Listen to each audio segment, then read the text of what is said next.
सबसे पहले हमारे पास D2 सिस्टम की अगर हम बात करें तो इसमें अगर हम इसको इस तरीके से रिप्रेजेंट करें तो टू इलेक्ट्रॉन्स आ जाते हैं। तो ये वाले जो इलेक्ट्रॉन्स है दो किस्म की स्पिनिंग कर सकते हैं, या तो ये सेम डायरेक्शन में होंगे, और जब जिस केस में ये सेम डायरेक्शन में होंगे तो उस केस में इस फॉर्मूला के थ्रू इसकी वैल्यू जो है तो 3 आएगी। जिस केस में ये एंटी पैरेलल होंगी, यानी एक इस डायरेक्शन में एक इस डायरेक्शन, तो ये दोनों जो को कैंसिल कर देंगे एक दूसरे के इफेक्ट को। सो एस की जगह 0 आ जाएगा। तो जब एस की जगह 0 आ जाएगा तो 2s+1, तो इसकी वैल्यू हमारे पास 1 आ जाएगी। तो 2 टाइप की स्पिनिंग है। फिर हमारे पास इसकी टर्म्स आ जाती हैं। तो ये टर्म जो है तो वो हमने इसके थ्रू डिटरमाइन की है, ठीक है। तो हमारे पास ये टर्म्स आ जाती हैं, और इन ही टर्म्स को जो है तो फिर हम ऑक्टाहेड्रल फील्ड में रखें तो ये आपने याद रखना है कि एफ़ की टर्म्स ये हैं, पी के टर्म्स ये हैं, और ये आपने याद रखना है। और स्पिन मल्टीप्लिसिटी हम एज इट इज़ लिखेंगे, यहाँ पे 3 है तो यहाँ पे 3 है। ये सब आपने ना वो अल्टरनेट और डायगोनल मेथड्स के थ्रू ये टर्म्स आ जाती हैं, तो उससे हम करें। फिर हम इनकी ऑर्बिटल डीजेनरेसी फाइंड आउट करेंगे।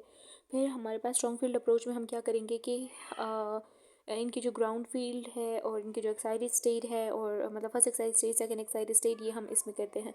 तो ग्राउंड स्टेट में ना हमारे पास इनकी जो कन्फिग्रेशन है वो क्या होगी, 2 इलेक्ट्रॉन्स है, तो मतलब ग्राउंड स्टेट में T2G में हमारे पास 2 इलेक्ट्रॉन्स आते हैं।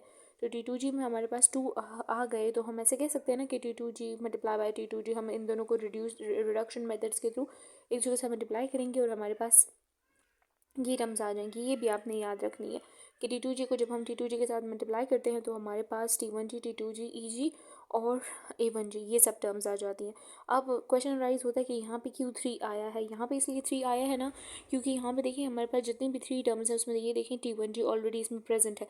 अगर हम इसकी बात करें कि यहाँ पे मतलब T2G को भी तो हम 3 लिख सकते हैं, लेकिन यहाँ पे हम लोगों ने क्यों लिखा है, क्योंकि T2G 3 जो है तो ये ऑलरेडी फर्स्ट एक्साइटेड स्टेट में मौजूद है। यहाँ पे मैंने शॉर्टकट समझाने के लिए बता दिया था कि ये जो A2G है ये हमारे पास सेकंड एक्साइटेड स्टेट में मौजूद होता है। T1G जो है तो हमारे पास ग्राउंड स्टेट, मतलब ये जो 3 है ग्राउंड स्टेट में मौजूद होता है, और T2G जो है तो ये हमारे पास फर्स्ट एक्साइटेड स्टेट में मौजूद होता है।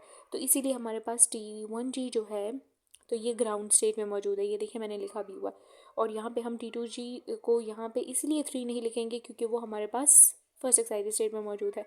और फिर हम सिंपली इस मेथड के थ्रू T2G है तो 6 डिवाइडेड बाय 1 आ गया, और कितने इलेक्ट्रॉन्स हैं 2, तो ये टोटल ऑर्बिटल कितने हैं 6, तो 6 divided by 1 and 5 divided by 2, और तो 2 1 से 2, 2 3 से 6, तो 3 3 5 से 15 आ गया। और इसी तरीके से इसमें 1 इलेक्ट्रॉन है और इसकी वैल्यू 1 होती है, तो 1 मल्टीप्लाई बाय 1 प्लस इसमें 1 इलेक्ट्रॉन है और इसकी वैल्यू 2 होती है, सो और इसकी वैल्यू 3 होती है, और इसमें कितने इलेक्ट्रॉन्स हैं 3, तो 3 3 4 9 आ गया। और इसी तरीके से ये, तो इन सब चीज़ों को हम मल्टीप्लाई करेंगे और फिर ऐड करेंगे तो हमारे पास 15 आंसर आता है, ठीक है। ये जो चीज़ है ऑलरेडी मैं एक्सप्लेन कर चुकी हूँ।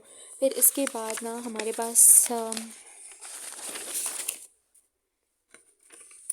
इनकी जो फर्स्ट एक्साइटेड स्टेट आ जाती है। फर्स्ट एक्साइटेड स्टेट में हमेशा ये याद रखें कि जब हमारे पास T2G और EG आपस में मल्टीप्लिकेशन शो करते हैं तो उसमें हमारे पास T1G, T2G, T1G, T2G आते हैं। बट हमने कहा था ना, मैंने आपको पहले बताया था कि इसमें हमारे पास T1G जो है तो ट्रिपलेट फॉर्म में है और T2G हमारे पास ट्रिपलेट फॉर्म में है। अच्छा, ये जो है ना मतलब ये जो ट्रिपलेट फॉर्म में, इसका मतलब क्या है, जब इनकी स्पिन हमारे पास 3 है इसका मतलब क्या है कि इसमें हमारे पास इलेक्ट्रॉन जो है तो वो पैरेलल मौजूद है, पैरेलल स्पिन करते हैं। और इसमें 1 क्यों है, क्योंकि इसमें हमारे पास इलेक्ट्रॉन एंटी पैरेलल स्पिन करते हैं। फिर इस तरीके से इसकी टोटल ऑर्बिटल्स कितने हैं, मतलब इसमें टोटल कितने इलेक्ट्रॉन्स आते हैं 6, और डिवाइडेड बाय 1 इसलिए क्योंकि 1 इलेक्ट्रॉन है, और इसमें कितने आते हैं 4, तो 4 डिवाइडेड बाय 1, तो 6 को जब हम 4 से मल्टीप्लाई करेंगे 24 आ जाएगा। और इसी तरीके से इसकी वैल्यू 3 है, इसकी भी 3 है, इसकी भी 3 है, इसकी भी 3, नंबर ऑफ इलेक्ट्रॉन 1 है, 1 3 3, तो इसी के अकॉर्डिंग हम लोगों ने ये वैल्यूज़ पुट की और फिर आपस में मल्टीप्लिकेशन करेंगे, एडिशन करेंगे, आंसर आ जाएगा।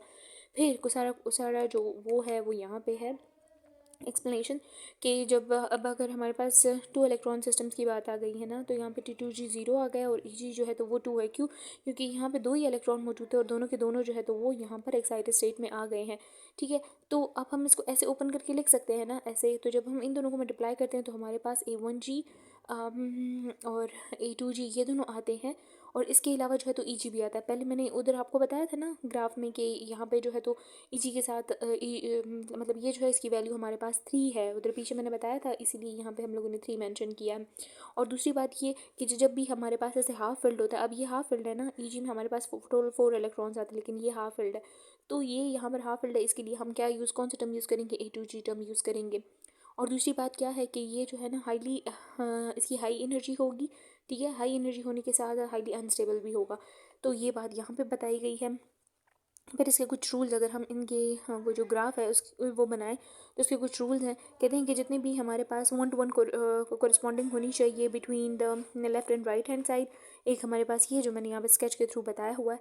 और फिर कहते हैं कि जिन जिन की हमारे पास स्पिन मल्टीप्लिसिटी, ऑर्बिटल डिजेनरेसी और सिमेट्री, अगर ये सब हमारे पास सेम हो तो वो एक दूसरे को क्रॉस ओवर नहीं कर सकेंगे। वो भी मैंने यहाँ पे बुलेट फॉर्म में बताया। फिर ये भी कहा है कि जितने भी हमारे पास ऐसे टर्म्स होते हैं जिनकी जो हमारे पास स्पिन मल्टीप्लिसिटी वैल्यू सेम होती है तो वो जो है ना वो हमारे पास सिर्फ अलाउ ट्रांजिशन को शो करते हैं। अलाउ ट्रांजिशन यहाँ पे सिर्फ 3 किस्म की हैं और इसलिए हमारे पास 3 किस्म के पीस जो है तो वो देते हैं। ठीक है, फिर अगर हम इनकी एनर्जी बताएं कि इनकी एनर्जी के मतलब कौन कौन से अलाउ ट्रांजिशन है वो भी हम लोगों ने बता दिया। और फिर अगर हम इनकी एनर्जी की बात करें तो वो भी यहाँ पे मेंशन है। तो यहाँ पे देखिए मैंने आपको अभी प्रीवियस कहा कि यह हमारे पास हाईली अनस्टेबल है और सबसे ज़्यादा एनर्जी होती है और सेकंड एक्साइटेड स्टेट से बिलोंग करता है। और इसके अलावा जो है तो T1G, T2G और T1G, लेकिन इसमें ना हम लोग ये वाला पैटर्न फॉलो करेंगे, ऐसे ऐसे और यूँ, ये वाला पैटर्न हम लोग फॉलो करेंगे। ठीक है, तो और सेम सेम टर्म्स जो है तो एक दूसरे के आमने सामने हम लोगों ने लिखनी है। ये देखें सेम सेम टर्म्स। तो इसमें ये देखिए ये जो सेकंड और थर्ड नंबर पे है ये दोनों एक दूसरे को बिल्कुल स्ट्रेट टू स्ट्रेट आएंगे और ये वाला जो है तो थोड़ा सा टिल्टेड फॉर्म में आएगा। अच्छा, इसकी जो एनर्जी है इन दोनों के दरमियान, कहते हैं कि जब भी हम P3 को एक्साइटेड स्टेट में लेंगे तो उसका जो ग्राउंड स्टेट होगा वो F3 होगा। इन दोनों के दरमियान एनर्जी जो है 15B होगी। B जो है तो हमारे पास पैरामीटर है इंटर इलेक्ट्रॉनिक रिपल्जन के लिए हम यूज़ करते हैं। और इसके अलावा जो है तो इसकी जो एनर्जी है वो कम या ज़्यादा हो सकती है depending on the nature of the field.